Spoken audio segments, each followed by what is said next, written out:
All right, let's dive into a new NHS policy that's giving some real hope to kidney cancer patients. Imagine having cancer, but being told there's no treatment. For some, this is a devastating reality. So there's this really frustrating gap in kidney cancer care, but a potential solution is on the horizon. For smaller tumors, there are options if you can't have surgery, but for slightly bigger ones, nothing.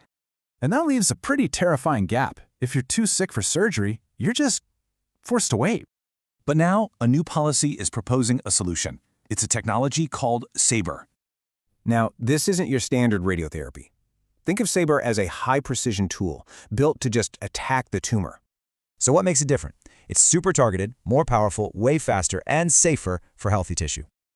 Okay, so the big question is, does it actually work? Let's check out the clinical evidence. Get this. One study showed a 98% local control rate. That means the tumor didn't grow back. And another one? An overall survival rate of almost 92% at 4 years. That's huge. Plus, progression-free survival was nearly 90%. Basically, the cancer just didn't spread.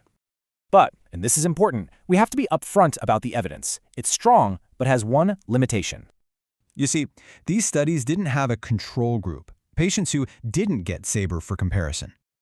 Okay, so beyond the numbers, what's the impact on actual people, on patients and their families?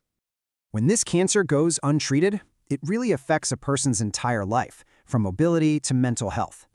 And that, of course, puts a huge and growing strain on the people who care for them.